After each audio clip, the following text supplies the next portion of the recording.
வணக்கம் வந்தன மக்களே, இது தமிழச்சி குரல், உங்களில் ஒரு குரல். இந்த காணொலியில் நீங்கள் பார்க்க போகிற சிறுகதை முத்தமிட்ட சொப்பனங்கள்.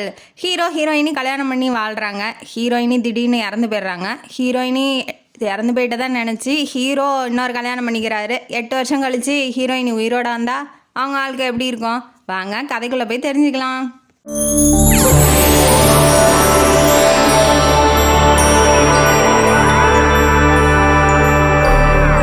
இந்த கதையோட ஆரம்பத்தில் ஹீரோ ஜெகனையும் அவங்க 2வது ஒய்ஃப் தேவியும் காமிக்கிறாங்க. அவங்க 2 பேரும் ஒன்றா நல்லா தான் வாழ்ந்துட்டு இருக்காங்க. ஆனால் அப்பப்போ மொதல் ஒய்ஃபோட ஞாபகம் வரும். அவங்களுக்கு ஒரு குழந்தை, மொதல் ஒய்ஃபுக்கு ஒரு குழந்தை இருக்குது. அவங்க 2 வயசாக இருக்கும் போது அவங்க இறந்துருப்பாங்க. அந்த குழந்தை பேர் நிருப்பமா. இப்போ அந்த குழந்தைக்கோசரம் எல்லோரும் வலுக்கட்டாயம் பண்ணாங்க, எல்லோரும் கட்டாயப்படுத்தினாங்க. குழந்தைய எப்படி தனியாக வளர்ப்ப அப்படின்னு சொன்னதுனால தேவியை கல்யாணம் பண்ணியிருக்காங்க. தேவி எப்படி அப்படின்னா ரொம்ப ஸ்மார்ட்டான பொண்ணு. அதாவது எல்லாரும் ஒரு பிரச்சனைக்காக அழுகுறாங்கன்னா அந்த இடத்துல அழுக மாட்டா. என்ன மூவ் பண்ணால் அந்த காரியம் நமக்கு நடக்கும், என்ன மாதிரி செஞ்சால் அந்த காரியம் நமக்கு சாதகமாக அமையும் அப்படிங்கிற ஒரு கிரிட்டிக்கலான மைண்டு உள்ளவ. ஹஸ்பண்ட் ஒய்ஃபு உங்களுக்குள்ள பிரச்சனை இருந்தால் கூட இந்த பொண்ணு என்ன பண்ணுதுன்னு பார்த்துட்டு அந்த மாதிரி நீங்களும் அந்த சுச்சுவேஷனை கையாண்டு பிரச்சனையிலேருந்து மீண்டு வாங்க. இப்போ கதைக்குள்ளே போகலாம். இப்போ என்ன அப்படின்னா, நிருப்பமா ஃபஸ்ட்டு தேவியை ஏற்றுக்கல. ஏன்னா அவங்க அம்மா இல்லைன்னு தெரியும் இல்லையா, அதனால் கல்யாணம் ஆகி வந்த புதுசில் தேவியை ஏற்றுக்கல. அப்புறம் கொஞ்சம் கொஞ்சமாக அவள் பழகி அன்பை கொட்டி நல்லா சீராட்டி பாராட்டி வளர்த்ததுனால இப்போ ஓரளவுக்கு அவள் ஒத்துக்கிறா, அம்மானு ஒத்துக்கிறா. இப்போ அம்மானா அது தேவி மட்டும்தான். ஹீரோவுக்கு அப்பப்போ மொதல் ஒய்ஃபான ஜானகி மேலே நினப்பு வரும். அவள் எப்படி அப்படின்னா, ஜானகி தன்னோட ஹஸ்பண்டு தன்னை விட்டு எங்கேயும் போகக்கூடாது, ஒரு பொண்ணை பார்த்து இவன் நல்லா இருக்கான்னு சொன்னால் கூட அதுலேயே பொறாமப்பட்டு திட்டுவாங்க. அந்த மாதிரி என்ன தேவை, என்னென்ன செய்யணும் அப்படிங்கிறத நல்லா கரெக்டாக செஞ்சுருவாங்க. நல்ல ஒரு குடும்ப விளக்கு அப்படின்னு சொல்லலாம். இப்போ தேவியை உடனே ஏற்றுக்க முடியல ஜெகனால். ஏன் அப்படின்னா மொதல் ஒய்ஃபோட ஞாபகம் இருக்குது. அதுவும் இல்லாமல் அவள் இறந்து ஒரே வருஷத்துலேயே இவன் கல்யாணம் பண்ணிக்கிட்டான் தேவியை. அதனால் அவள் என்ன பண்ணுறா அப்படின்னா, இவளே எல்லாம் போய் சொல்கிறது, அதாவது இந்த மாதிரி சிரிங்க, இந்த மாதிரி பேசுங்க, குழந்தை கூட விளாடுங்க, இந்த மாதிரி இருங்க அப்படின்னு சொல்லவும் அவனுக்கும் உள்ளூர கெல்ட்டி இருக்குது. ஏன்னா அப்போ அவள் ஃப்ரெஷ்ஷான பொண்ணு, நம்ம 2ஆம் தாரம் தானே கல்யாணம் பண்ணியிருக்கோம். அதனால் அவளுக்கு துரோகம் இழைக்கிறோமோ, நமக்கு குழந்தை இருந்து நம்ம அவளை கல்யாணம் பண்ணிக்கிட்டதுனால அவன் மனசில் ஏதாவது இருக்குமோ அப்படின்னு சொல்லி கில்ட்டியாக ஃபீல் பண்ணுவாப்புல. ஆனால் அந்த மாதிரி ஃபீல் பண்ணாத மாதிரி அவளே எல்லாம் சொல்லி செய்ய வைப்பா. அதாவது சாப்பிடுங்க, எனக்கு சாப்பாடு ஊட்டி விடுங்க, என்கிட்ட பேசுங்க, என்கிட்ட சிரிங்க, சிடுன்னு இருக்காதீங்க, எதுவும் மனசில் வச்சுக்காதீங்க அப்படின்னு சொல்லி இவளே எல்லாம் மூவ் பண்ணவும் அவனுக்கு கொஞ்சம் ஈஸியாக போயிடுச்சு. இவனா எல்லாம் போய் செஞ்சால் தானே அவனுக்கு கொஞ்சம் கஷ்டமாக இருக்கும். அவளே எல்லாம் சரி இதுதான் சுச்சுவேஷனு, இதில் தான் கல்யாணம் பண்ணியிருக்கோம், ஒரு குழந்தை இருக்கிறவரை கல்யாணம் பண்ணியிருக்கோம், அப்போ நம்ம எப்படி நடந்துக்கணும், எப்படி ஸ்மார்ட்டாக மூவ் பண்ணணுங்கிறத அவள் கரெக்டாக புரிஞ்சுக்கிட்டு அதுக்கு தகுந்த மாதிரி நடந்துக்கிட்டு இருக்கா. இப்போ ஓரளவுக்கு நம்ம ஒய்ஃபு தேவி தான் அப்படிங்கிற ஒரு அளவுக்கு வந்துட்டான். ஜானகி அப்பப்போ சாமி கும்பிட்றதோட சரி, அதுக்கு மேலே அவங்க நினப்புலையும் இல்லை. அப்பப்போ நினச்சாலும் அதை மாற்றிடுவா. ஏதாவது ஒரு வெளியில் போகலாம், வாங்க சாப்பிட்லாம், இல்லை வேறு ஏதாவது ஹோட்டலுக்கு போகலாம், அந்த மாதிரி ஏதாவது சொல்லி மாற்றி விட்டுருவா. அந்த மாதிரி டைப்பு இப்போ குழந்தையும் அவரும் ஏற்றுக்கிட்டாங்க இல்லையா. அவள் கல்யாண ஆல்பம் ஃபோட்டோ எல்லாத்தையும் அவன் எடுத்து வச்சுட்டான். ஏன்னா இப்போ நிருப்பமாக்கு அம்மா யார் அப்படின்னா தேவி மட்டும்தான். இப்போ அவள் ஃபோட்டோ காமிச்சிட்டு தான் அவங்க அம்மா அப்படின்னு சொன்னால் அந்த குழந்தை என்ன நினைக்கும், அப்போ வேற ஒருத்தி செத்து போனவளை சொல்லி உயிரோட இருக்கவளை ஏன் கஷ்டப்படுத்தணும்னு சொல்லி எல்லா ஃபோட்டோவும் உள்ளே வச்சுட்டாரு. இப்போ ஜானகி எப்படி இறந்தா அப்படிங்கிற ஒரு கதை வருது. அந்யோன்யமாக நல்ல கணவன் மனைவியாக 2 பேரும் வாழ்ந்துகிட்டு இருக்காங்க. நிருப்பமாவும் 2 வயசாக இருக்கும்போது 2வது குழந்தை வயிற்றில் இருக்குது. இப்போ பிரசவத்துக்காக அவங்க அம்மா வீட்டுக்கு போகணும். அவங்க அம்மாவும் தனியாக இருந்து இவளை வளர்த்திருக்காங்க. ஹஸ்பண்டு சின்ன வயசுலேயே, அதாவது அவங்க அப்பா சின்ன வயசுலேயே இறந்துட்டாங்க, ஜானகியோட அப்பா. அதனால் பொண்ணை நல்லா பார்த்துக்கணும், நம்ம வேலைக்கு போகிறது சம்பாதிக்கிறது எல்லாமே பொண்ணுக்கு, அவள் நல்லா இருந்தால் சரின்னு சொல்லி நினைக்கிறவங்க எந்த விதமான சலுப்பு சங்கட்டம்லாம் படமாட்டாங்க. பொண்ணுக்குன்னா எல்லா விதமான உதவியும் செய்வாங்க. இப்போ பிரசவம் 2வது குழந்தைக்குங்கிறதுனால இவர் விட்டுட்டு போகிறாப்புல. சரி, அவங்க வீடு டெல்லியில், சொந்த ஊர் டெல்லி, அங்கேருந்து கல்யாணம் பண்ணி கொடுத்துருக்காங்க நம்ம தமிழ்நாட்டுக்கு. அதனால் இப்போ டெல்லி ட்ரெயின் ஏறி போகணும். கடைசியாக போகும்போது எல்லாம் சொல்கிறாப்புல, பார்த்துக்கோ நல்லபடியாக குழந்தைய பார்த்துக்கோ, இருமல் மருந்து வச்சுருக்கேன், நல்லா சாப்பிடுங்கன்னு அவள் சொல்கிறா. இவர் என்ன சொல்கிறாரு, போனோன்னே ஃபோன் பண்ணு, டெலிவரினா உடனே ஃபோன் பண்ணு, நாங்கள் வந்துடுறேன்னு சொல்கிறாப்புல. இவன் என்ன சொல்கிறான்னா, எங்கேயும் வெளியிலலாம் சாப்பிடாதீங்க, வீட்டுக்கு சாப்பிடுங்க, இல்லை ஏதாவது பிரச்சனைனா ஃபோன் பண்ணுங்கன்னு இவளும் சொல்கிறா. ஒருத்தருக்கு ஒருத்தர் எப்போதும் ஹஸ்பண்ட் ஒய்ஃப் பேசிக்குவாங்க இல்லையா, அந்த மாதிரி பேசுகிறாங்க. இவளுக்கு பாய் சொல்லிட்டு இப்போ கிளம்பி போகுது, ட்ரெயின் வந்து போகுது. இவளுக்கு என்னன்னா நம்மளே ப்ரெக்னெண்ட்டாக இருக்கும், அந்த குழந்தை அவர் இருந்தால் கொஞ்சம் பரவாயில்லையா இருக்கும். ஏன்னா நிருப்பம் அவள் நல்லா பார்த்துக்குவாப்புல, கொஞ்சம் உதவியாக இருக்கும். இருந்தாலும் அம்மா இருக்காங்க அப்படிங்கிற ஒரு தைரியத்தோடு இவ இப்போ கிளம்பி போகிறா. போகும்போது என்ன ஆகுது அப்படின்னா, குழந்த கத்துது, பசிக்குதுன்னு சொல்லி கத்துது. அதனால சுடுதண்ணி வாங்கிறதுக்காக இவ வந்து உள்ளே கேபின் மாதிரி இருக்க மாட்டாங்க ட்ரெயினுக்குள்ளே, அங்கே போய் கேட்குறா. கேட்கும்போது இல்லைம்மா அப்படின்னு சொல்லும் போது, இல்லை கொஞ்சம் பாருங்கள் குழந்த கத்துதுங்க வாட்டி சூடு பண்ணி கொடுக்குறாங்க. அந்த குழந்தையும் ஹார்லிக்ஸ் போட்டு ஆற்றி தந்து கொடுத்துட்டா. இப்போ வந்துகிட்டு இருக்கு அந்த குழந்தை, அந்த பாட்டிலை வாங்கிட்டு முன்னாடி வந்துடுச்சு. இவ பின்னாடி வந்துகிட்டு இருக்கும்போது ட்ரெயின் வந்து ஆக்சிடெண்ட் ஆயிடுச்சு. இவ வந்து அப்படியே கீழேருந்து மேலே ட்ரெயின் மேலே அடித்து கீழே விழுவுறா. அப்போ எந்த அளவுக்கு சேதாரம் இருக்குன்னு பார்த்துக்கோங்க. விழுந்தவுடனே அவளுக்கு அவ்வளோதான், கான்ஷியஸாக இல்லை, அவளுக்கு அன்கான்ஷியஸ் ஆகிட்டா. அப்புறமேட்டு அவள் ஒரு மாதம் கழித்து தான் எந்திரிக்கிறா. எந்திரிச்சோடனே என்னாச்சு ஏதாச்சுன்னெலாம் அவளுக்கு ஒன்றும் புரியல.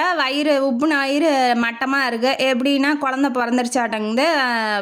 ஆம்பளை பையன், அவன் பேர் பாபு. இப்போ அந்த குழந்தைக்கு ஒரு கால் வந்து கொஞ்சம் ஊனமாக இருக்குது. காலை அதாவது அடிபட்டுச்சு இல்லையா, அதனால வயிற்றில் அடிபட்டிருக்கும். அதனால் அந்த குழந்தைக்கும் அடிபட்டிருக்கு. உயிரோடு இருக்கிறதே பெருசு இல்லையா, அதனால் ஓகே அந்த அளவுக்கு இருக்கா.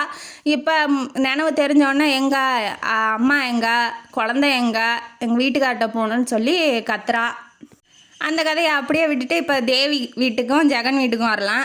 தேவியும் ஜெகனும் இப்போ 8 வருஷம் ஆயிடுச்சு. அவள் பெருசாயிட்டா, அவளுக்கு 10 வயசு ஆயிடுச்சு. யாருக்கு, நிருப்பமாக்கு 10 வயசு ஆயிடுச்சு.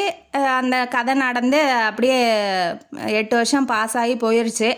இப்போ இவளுக்கு என்ன அப்படின்னா, குழந்தை இன்னும் இல்லை தேவிக்கு. அதனால டாக்டர்கிட்ட போயிருக்காங்க. ஆனால் இருந்தாலும் அந்த குழந்தை அவள் குழந்தை தான் அப்படின்னு சொல்லி எல்லாரும் சொல்கிற அளவுக்கு அவ்வளோ பாசமாக வளர்க்குறா. ஏன்னா ஒரு வாட்டி என்ன பண்ணியிருப்பான்னா, ஸ்கூலில் கீழே விழுந்திருக்கும் அந்த குழந்தை. அந்த குழந்தைய தூக்கி வச்சுக்கிட்டு ரொம்ப நேரம் அழுதுருப்பா. கை கால்லாம் தைலம் தேய்ச்சி விடுவா, ஒன்றும் முடியலன்னு இவ அழுகிறா. அந்த குழந்தை தூங்கிடுச்சு மாத்திரையை போட்டு, இவ அழுதுகிட்டு இருக்கா. அதை தேத்தவும் இவனுக்கு ரொம்ப மனசு அம்மாவாக இருந்தா, சித்தியாக இருந்தால் இப்படிலாம் நடந்துக்க மாட்டாங்க இல்லையா. அம்மா மாதிரி அம்மாவோட வசதியாக நடந்துக்கிறா. இவ ரொம்ப அன்பாக அந்த குழந்தைய நல்லா பார்த்துக்கிறா. அதனால அவளுக்கு குழந்தை இல்லையே அப்படிங்கிற ஏக்கம் கூட இல்லை. ஏன்னா அந்த குழந்தைய அவள் குழந்தை தான் நினச்சிக்கிட்டு இருக்கா.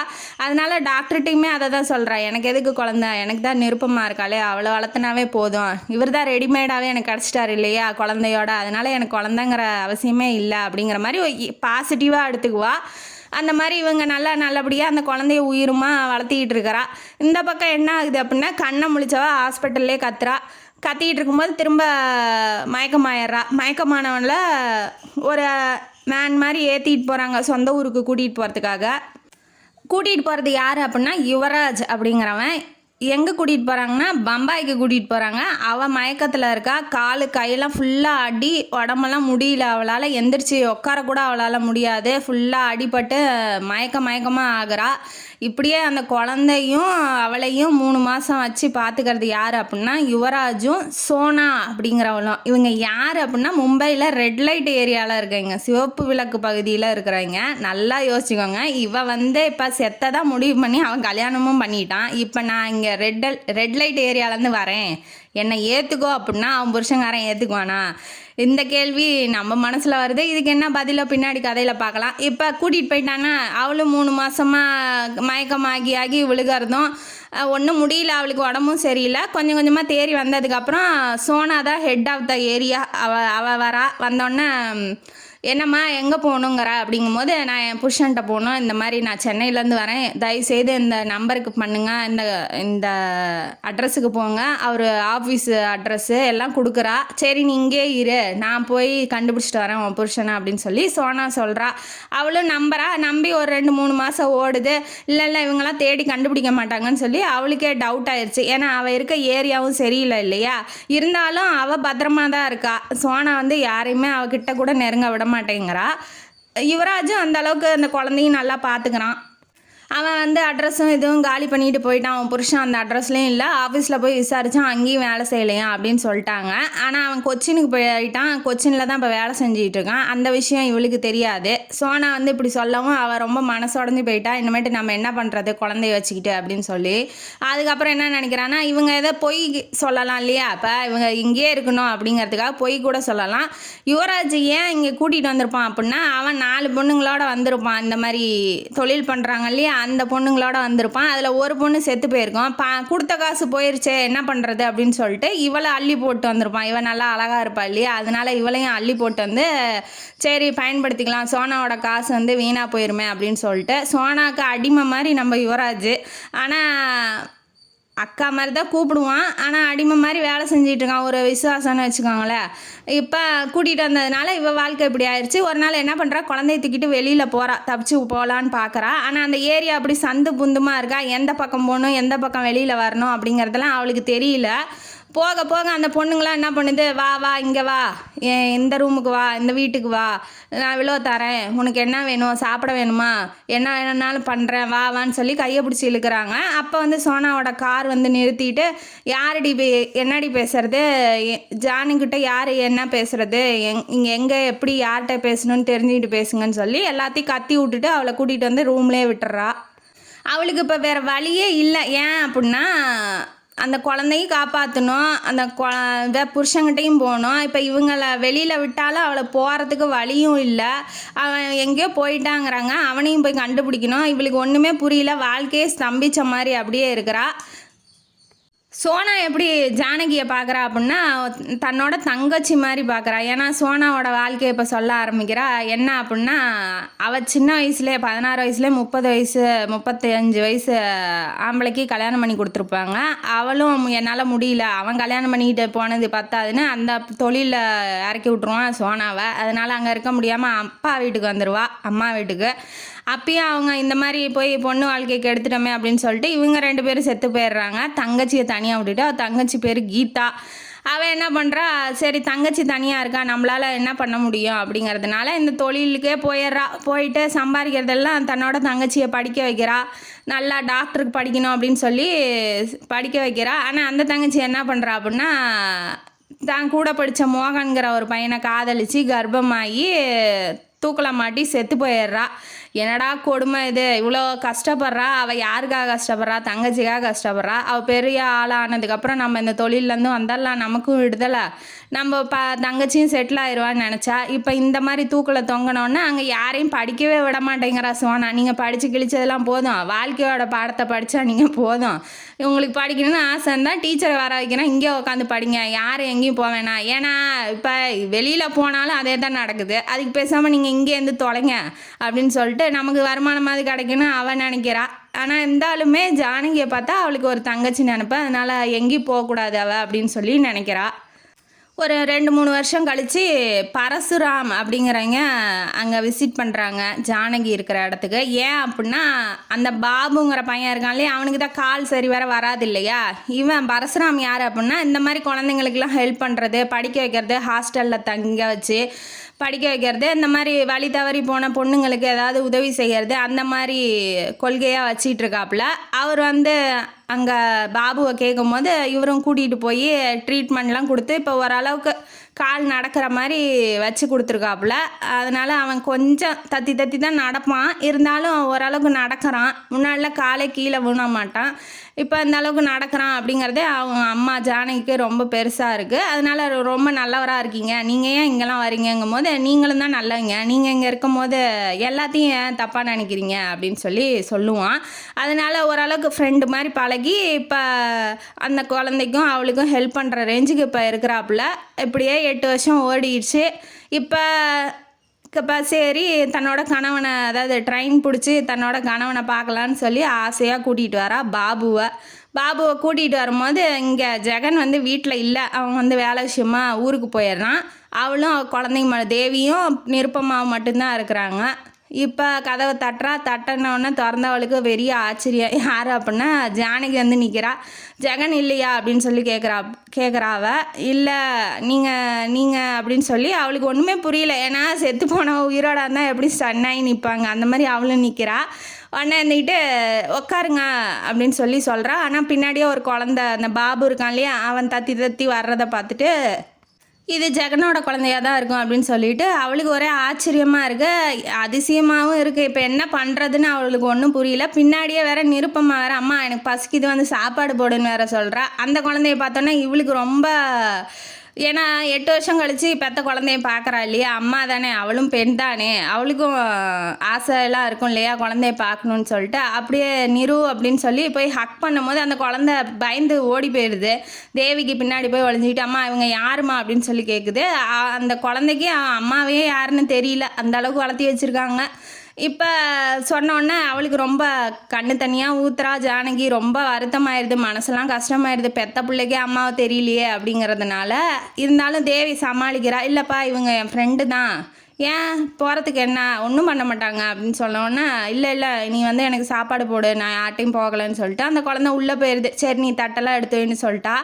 இப்போ இவளை ஒரு பக்கமாக உட்கார வைக்கிறா. உட்கார வச்சோன்னே ஜானகிக்கு புரிஞ்சிருது, அம்மாங்கிறா, இவ வீட்டில் எல்லாம் சாப்பாடெலாம் எடுத்து வையுங்கிறா. இப்போ இந்த அளவுக்கு இருந்தால் ஒரு வேளை கல்யாணம் பண்ணிட்டானோ அப்படிங்கிற மாதிரி இவளுக்கு தோணுது. தேவி ஜானகிட்ட பேச ஆரம்பிக்கிறா. இந்த மாதிரி 1 வருஷமாக உங்கள் நினப்பாக தான் இருந்தார், குழந்தைய பார்த்துக்கணுங்கிறதுக்காக எல்லாரும் வலுக்கட்டாயம் பண்ணி என்னை கல்யாணம் பண்ணி வச்சிட்டாங்க. அவன் மேலே தப்பு இல்லாத மாதிரி இப்போ இவள்கிட்ட சொல்கிறா. இந்த மாதிரி கல்யாணம் பண்ணி வச்சிட்டாங்க, நான் தான் நிருப்பமாவை பார்த்துக்கிறேன், அவள் அம்மா மாதிரி எல்லாத்தையுமே நான் தான் கவனிச்சிக்கிறேன், நீங்கள் வந்தது ரொம்ப சந்தோஷம். ஆனால் இப்போதைக்கு உங்களை இந்த வீட்டில் தங்க வைக்க முடியாது, ஏன்னா அவர் வேலைக்கு வெளியூர் போயிட்டார், அவர் இன்றைக்கி நைட்டு தான் வருவார், நாளைக்கு காலையில் வரீங்களா அப்படின்னு சொல்லி இவ சொல்கிறா.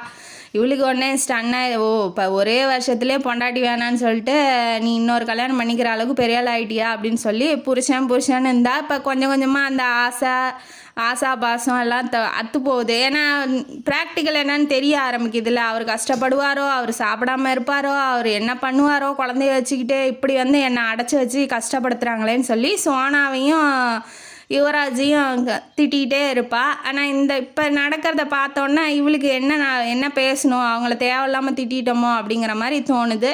சரிம்மா அப்படின்னு சொல்லிட்டு வேறு வழி, அவள் விட்டால் தான் உள்ளே போக முடியும். இப்போ அவள் அந்த வீட்டுக்கு எஜமானி ஆகிட்டா இல்லையா, பரசுராமோடு வந்திருப்பா. பரசுராமு, பாபு, இவ 3 பேரும் வந்திருப்பாங்க. இப்போ கிளம்பி திரும்ப பரசுராம் வீட்டுக்கே போகிறாங்க. இதாங்க அட்ரஸ்ஸு, வந்து பாருங்கள் அப்படின்னு சொல்லிட்டு அட்ரஸை கொடுக்குறாப்புல பரசுராமு. கொடுத்தோன்னே இவ வாங்கி வச்சுக்கிறா.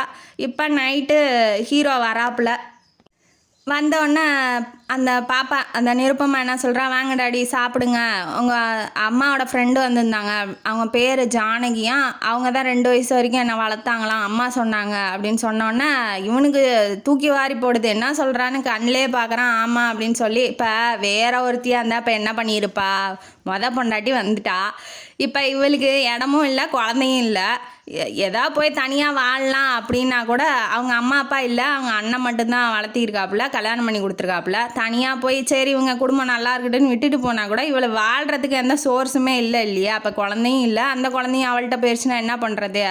அது இல்லாமல் அந்த குழந்தைக்கு இப்போ நான் அம்மா இல்லை அவள் தான் அம்மான்னு சொன்னால் அந்த குழந்தை என்ன நினைக்கும் அப்படிங்கிறத யோசிக்கணும். இன்னொன்று வந்து தன்னோட வாழ்க்கை என்ன ஆகும் அப்படின்னு சொல்லி அழுது ஆர்ப்பாட்டம் பண்ணி எல்லாம் ஊரை கூப்பிட்டு தாம் தூம்னு பண்ணியிருப்பா இல்லையா.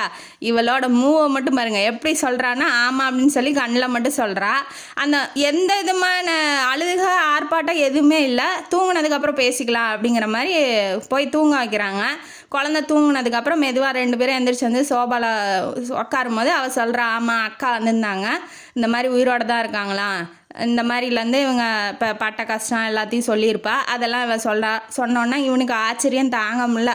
ஐயோ வா உடனே போய் பார்க்கணும், ஏன் அவளை வெளியில் அனுப்பிச்சி விட்டா, இங்கே தங்க வைக்க வேண்டியதானேன்னு ஒய்ஃப் வந்தோன்னே இவன் ஜாலி குஷியாக ஆடுறான்.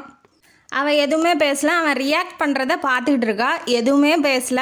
சரிங்க போய் பார்க்கலாம், நம்ம 2 பேருமே போய் பார்க்கலாம் அப்படிங்கிற மாதிரி பேசிட்டு இப்போ ரூமுக்குள்ளே வரா. வந்தோடனே என்னங்கிறா, கொஞ்ச நேரம் கழித்து உட்காந்து அழுக ஆரம்பிக்கிறா.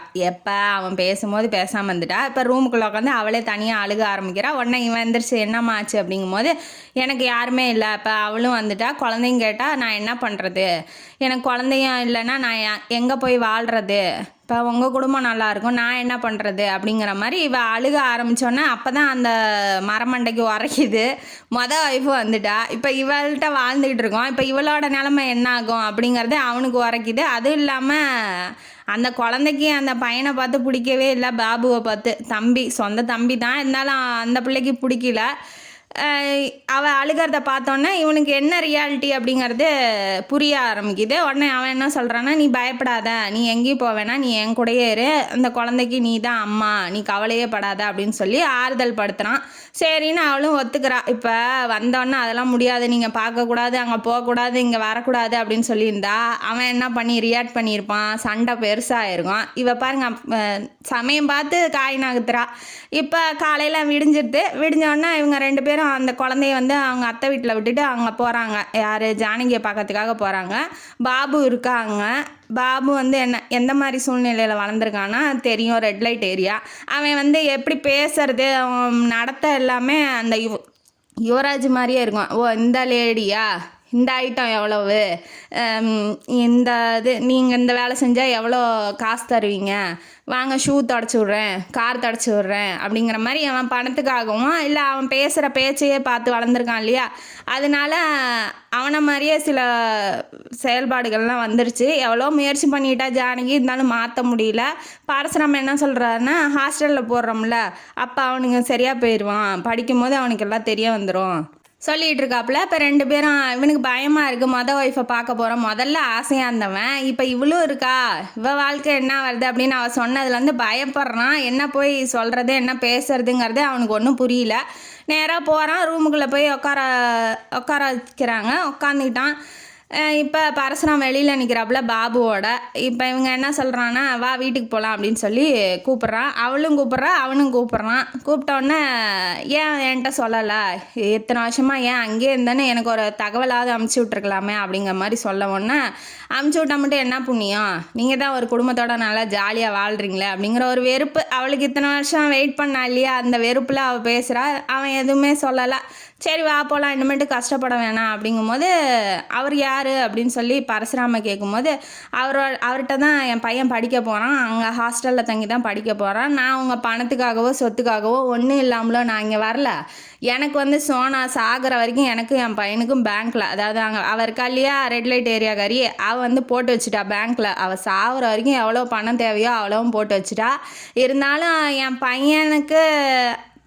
பையனுக்கு என்ன நல்ல வாழ்க்கை கிடைக்குமான்னு வந்தேன். ஆனால் அவனுக்கும் இல்லை. நல்ல வேலை அவன்கிட்ட நீங்கள் தான் அப்பான்னு சொல்லலை, நீங்களும் இப்போ நிருப்ப மாட்டேன் நான் அம்மான்னு சொல்லலை இல்லையா, அதனால் எந்த பிரச்சனையும் வராது அப்படிங்கிற மாதிரி அவள் சொல்லவும், இருந்தாலும் பரவாயில்ல நீ வா வீட்டுக்கு வான்னு சொல்லி 2 பேரும் கூட்டிகிட்டு போகிறாங்க. பாபுவும் சேர்த்து கூட்டிகிட்டு போகிறாங்க.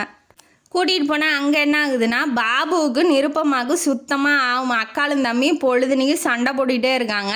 அவனை பார்த்தோன்னே இவன் வந்து பாபுவை பார்த்தோன்னே பையன்தான் அப்படிங்கிற ஒரு நினப்போட ஜெகன் வந்து என்ன பண்ணுறான்னா, ரொம்ப ஆசையாக அணைச்சிக்கிறான். அங்கிள்னு தான் கூப்பிட்றான். அப்பான்னு அவள் சொல்லலை இல்லையா ஜானகி, அதனால் அங்கிள்னு தான் கூப்பிட்றான். எங்கள் அம்மா உங்களுக்கு தெரியுமா அப்படின்னு சொல்லி கேட்கும்போது, ஆமாப்பா என் ஒய்ஃபோட ஃப்ரெண்டு தானே அப்படின்னு சொல்கிறாப்புல. எங்கள் அம்மா சொன்ன பேச்சே கேட்க மாட்டேங்கிறாங்க, புருஷங்கிட்ட போகணும்னு சொல்கிறாங்க, அங்கேயும் சோனாவையும் யுவராஜையும் திட்டிகிட்டே இருப்பாங்க, நீங்களாவது சொல்லுங்கள் அங்கிள் அப்படின்னு சொன்னோடனே அவனுக்கு ரொம்ப பெருமையாகிடுச்சு. சரி ஒய்ஃபு நம்மளை தான் நினச்சிட்டு இருக்கா அப்படிங்கிற மாதிரி பையனையும் ஹக் பண்ணி முத்தம் கொடுக்குறாரு. இருந்தாலும் பையன் தானே அப்படிங்கிற ஒரு ஆசையோட உணர்வு இருக்குன்னு தானே ஃபீலிங் எல்லாத்துக்கும். சரின்னு வீட்டுக்கு கூட்டிகிட்டு போனோன்னா அங்கே என்ன சொல்கிறான்னா, நிருப்பமாக இந்த நொண்டி எதுக்கு இங்கே கூட்டிகிட்டு வந்தீங்க அப்படிங்கிற மாதிரி அந்த ஒருத்தரோட உடல்நிலையை பார்த்து அப்படி சொல்லவும், அப்பா அதாவது ஜெகனுக்கு கோவம் வந்து அடிக்கிற மாதிரி போயிட்டாப்புல. இதுதான் ஃபஸ்ட் டைம் அவளை அடிக்கிற மாதிரி போனதுக்கே அவள் அழுது ஆர்ப்பாட்டம் பண்ணி உள்ளே போயிட்டா. நீங்கள் இனிமேட்டு இங்கே இருக்கக்கூடாது, போங்க அவங்க வீட்டுக்கு போங்க, நீங்கள் எதுக்கு இங்கே வரீங்கிற மாதிரி சண்டை போட்டுட்டா. அடுத்தது என்ன ஆகுது அப்படின்னா, சாப்பிட போகும்போது இவன் எல்லாத்துக்கும் சாப்பாடு இவன் கொஞ்சம் ஜாலியான டைப்பு, அங்கேருந்து வந்திருக்கான் இல்லையா, அதனால் ஜாலியாக எதாவது கஷ்டம்லாம் அவ்வளோவா அவனுக்கு தெரியாது. அதனால எல்லாத்துக்கூடையும் நல்லா பேசுகிறான், வாங்க சாப்பிட்லான்னு சொல்லி சாப்பாடெலாம் எடுத்து வைக்கிறான். வா சிடுமூஞ்சி, அவள் பேர் என்ன நிருப்பமாவா, சிடுமூஞ்சி நிருப்பமாவான்னு சொல்லி பாபு கூப்பிடவும் அவளுக்கு டென்ஷன் ஆயிடுச்சு. சாப்பாடு தட்டையே எடுத்து அடிச்சுட்டு சாப்பாடெலாம் எடுத்து அடிச்சுட்டு எனக்கு சாப்பாடு வேணாம் ஒன்றும் வேணாம். இவளை கிண்டல் பண்ணிட்டானா அவன். தம்பி வந்து அக்காளை கிண்டல் பண்ணிட்டான்னு அங்கே ஒரு பிரச்சனை. சாப்பாடெலாம் மூஞ்செல்லாம் இறஞ்சிருச்சு. இறஞ்சோடனே அவனும் அழுதுகிட்டே போயிட்டான். இனிமேட்டு ஏன்டா அங்கே போனேன்னு சொல்லி ஜானகி கொஞ்சம் அதட்டினோடனே அந்த பாப்பாட்ட ஏன் போய் சண்டை போடுற அப்படிங்கும்போது, நான் ஒன்றுமே பண்ணலம்மா, சாப்பிட தான் கூப்பிட்டேன், அதுக்கே அவள் வந்து மேலே தட்டை எடுத்து அடிச்சிட்டா அப்படின்னு சொல்லவும் அவளுக்கும் கஷ்டமாக இருக்குது. போய் வெளியில் படுத்துக்கிறான். இனிமேட்டு நம்ம இங்கே இருக்க வேணாம்மா, வாமா மும்பைக்கே போகலாம், நம்ம எதுக்குமா இங்கே வரோம், நீ வேணால் இங்கே பிடிச்சிருந்தா இருந்துக்கோ, நான் பரசுராம் அங்கிளோட இருந்துக்கிறேன், நான் இங்கே இருக்கலை அப்படின்னு சொல்லி ரொம்ப கஷ்டப்படுறான். ரொம்ப நேரம் கழித்து தான் சமாதானப்படுத்தி பையனை சாப்பிட வைக்கிறா ஜானகி. அவளுக்கு புரிஞ்சு பேசு, ரியாலிட்டி என்னன்னு புரிஞ்சிருச்சு இல்லையா? அப்போ இந்த குழந்தையும் ஏற்றுக்காது, இவனும் ஏற்றுக்க மாட்டான். இவனுக்கு இங்கே இருக்கிறதே பிடிக்கல, அங்கேயே இருந்து பழகிட்டான் இல்லையா, அங்கே இருக்கிறதே பிடிக்கல. அப்படிங்கும்போது இதெல்லாம் ஒத்து வருமா அப்படிங்கிறது ஜானகிக்கே டவுட் ஆயிடுச்சு. இப்போ காலையில் விடிஞ்சோடனே என்ன பண்ணுறா அப்படின்னா, பரசுராம வர சொல்லியிருக்கேன், நான் கிளம்புறேன், இங்கெல்லாம் இருக்க முடியாது, ஏன்னா அந்த குழந்தைக்கும் ஏற்றுக்கிற மனப்பக்குவம் இப்போதைக்கு இல்லை. ஏன்னா ஃபுல்லாக செல்லமாக கொடுத்து வளர்த்தி வச்சுருக்காங்க. இப்போ திடீர்னு வந்து இதுதான் உன் தம்பின்னா அவள் ஏற்றுக்க மாட்டா. அவங்கவுங்க வாழ்க்கையை அவங்கவுங்க வாழ்ந்துட்டோம், இனிமேட்டு அப்படியே வாழ்ந்துக்கலாம் அப்படிங்கிற ஒரு விரக்தியோடு சொல்கிறா.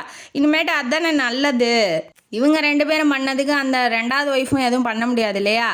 அவன் செத்துட்டான்னு நினச்சி கல்யாணம் பண்ணிக்கிட்டான், இவளும் உயிரோட இருந்துட்டு இங்கே வரல. இப்போ இது நடுவில் மாட்டிக்கிட்டது அவள் தானே. இப்போ அவன் மேலே எந்த தப்பும் இல்லை. இப்போ நான் இங்கே இருந்தேன்னா அவளுக்கும் பிரச்சனை தான் வரும். குழந்தையும் இங்கே ஒழுங்காக இருக்காது, எங்கேயாவது போயிடுச்சுன்னா என்ன பண்ணுறது? அதனால் இப்போதைக்கு வேண்டாம், எதுவும் வேண்டாம், நான் ஹாஸ்டலில் அவன் தங்கி படிக்கிறான், அங்கேயே ஏதாவது ஒரு வேலை செஞ்சுட்டு நாங்கள் பரசுராம் கூடயே இருந்துக்கிறோம், நாங்கள் இனிமேட்டு உங்கள் வாழ்க்கையில் வரல அப்படின்னு சொல்லிட்டு ஜெகன்கிட்ட சொல்கிறா ஜானகி. அதுதான் உண்மையும் கூட, அதுதான் நல்லதும் கூட அப்படின்னு சொல்லி ஜெகனுக்கும் புரிய ஆரம்பிக்குது.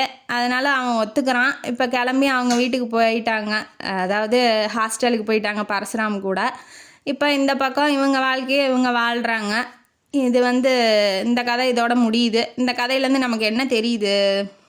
உறவு முடிஞ்சிருச்சு அப்படின்னா முடிஞ்சிருச்சு, அவ்வளோதான். அது புதுசாக புதுப்பிச்சிட்டாங்கன்னா நடுவில் போய் நம்ம புதுசாக நீ இல்லை, நான் பழைய உறவு, நான் தான் வந்து ஹெட்டு, நீ வந்து அடுத்து வந்தவ, அதனால் உனக்கெலாம் கிடையாது அப்படின்லாம் ஒன்றும் பண்ண முடியாது. மனசுங்கிறது மாறிக்கிட்டே இருக்கும் இல்லையா? அதை வந்து கட்டுப்படுத்த யாராலையும் முடியாது. அதனால் இதுதான் விதி அப்படின்னு சொல்லி ஏற்றுக்கிட்டு வாழ பழகிக்கோங்க. ஏன்னா பழசே நினச்சிக்கிட்டு நம்ம நினைக்கிறது எதுவுமே வாழ்க்கையில் நடக்காது அப்படிங்கிறதுக்கு இது ஒரு எக்ஸாம்பிள். இந்த கதை காணொளி உங்களுக்கு பிடிச்சிருந்தா லைக் பண்ணுங்கள், ஷேர் பண்ணுங்கள், சப்ஸ்கிரைப் பண்ணுங்கள், கமெண்ட் பாக்ஸில் கமெண்ட் பண்ணுங்கள். நன்றி மக்களே.